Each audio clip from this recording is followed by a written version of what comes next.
Thank you for joining me today. So I have a video and a coordinating blog post for Clique kits using the brand new March Malama kit. I am a little bit overwhelmed always when I do the first layout with a brand new set of kits, and these kits were so full of fun goodies to play with and so gorgeous. So what I decided to start with was this washi tape. I decided that I wanted a strip of washi to go down the right side of my page, and I'm just getting this nice and straight. This is an 8.5 by 11 layout, in case you are wondering. And now I'm deciding where I want my photos. So this kit has a lot of self-care elements in it, so I wanted to make sure I made a couple pages about myself and some of the things that I've done recently or in the past, or just different things. So I decided I was going to scrapbook myself a little bit with this kit. I'm going to start with these two photos. And now I'm going to show you a super easy way to add some hand stitching detail to your layouts. So this kit comes with 3 stitching threads that coordinate with the kit, and I thought I would show you a way to do some hand stitching that doesn't require, in any way, shape, or form, any special tools. So this is a pencil, and I just drew some squigglies. I just drew some doodles. Anyone can draw doodles. Super duper easy. You could also draw a line using a ruler around the outside of your layout. Anything you feel like drawing, go for it. This black pad is a mouse pad. It's a mouse pad. So everybody has mouse pads in their house, right? Just borrow one. And then this is a sewing needle. Simple sewing needle, no fancy anything. And I'm just punching holes into my pencil marks that I made.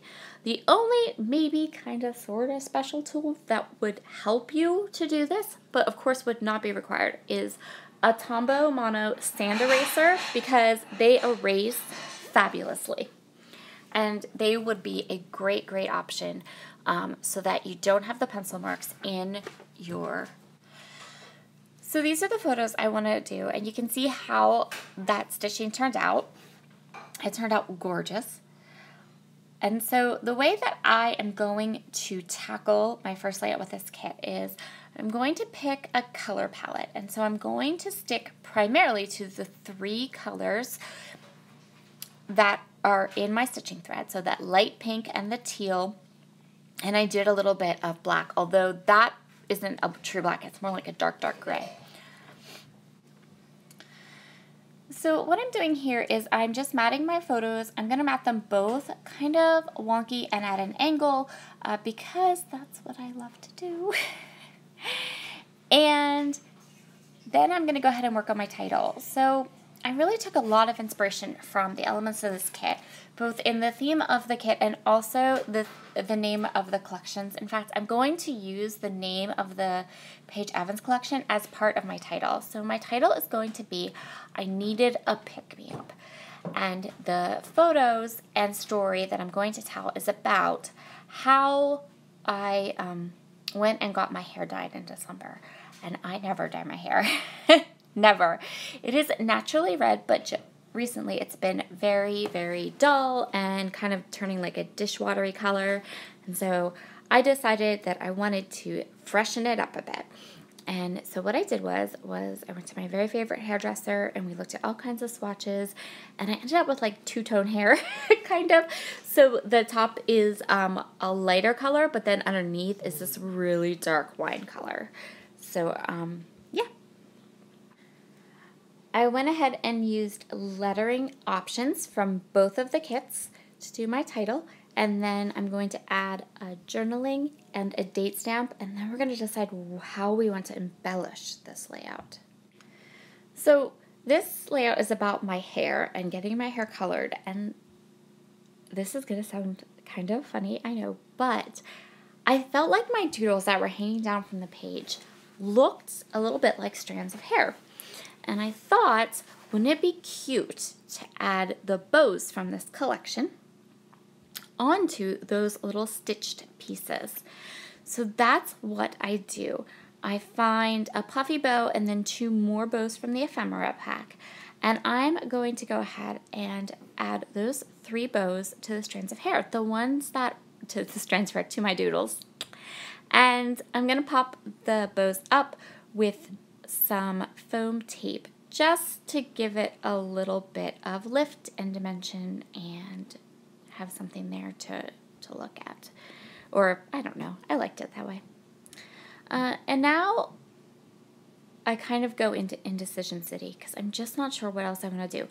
There are no more bows. I don't have any more embellishments that are bows. I just have those 3.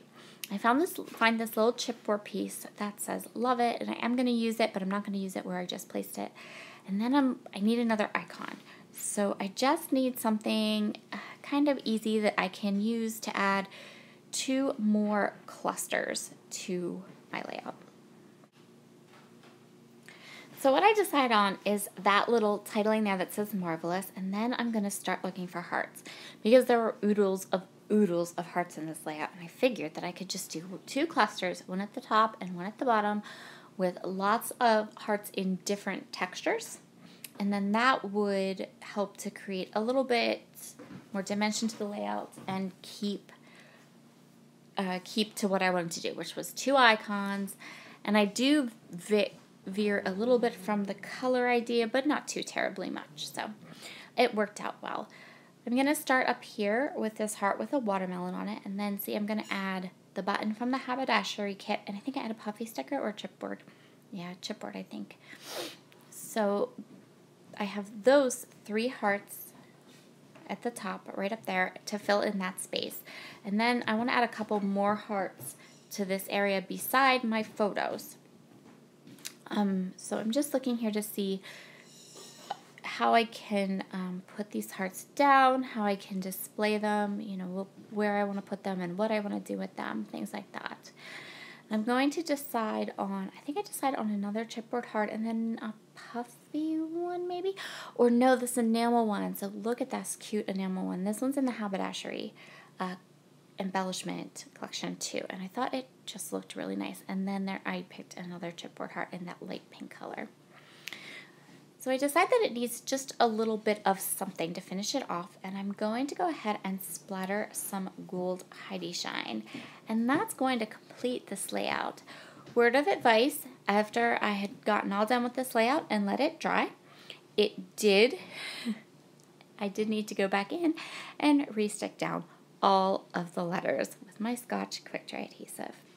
Except for the blue ones, or the black ones from Fancy Pants, the puffy ones, I didn't need to do those. But all those chipboard elements need some extra glue. It's just the way it is. So I think I shake this Heidi Shine for about as long as a person can possibly shake Heidi Shine. And then that was my exercise for today, shaking the Heidi Shine, right? Yay, I'm done! So that will complete this layout. You will find below links to all of the products I used in the Clique Kit shop, and you can use my code, Sara Scraps, all capital letters, all one word, to get a discount on your code, on your next purchase there. And there's a blog post up at the Clique Kits blog too. Have a great day, and I'll see you again soon. Bye!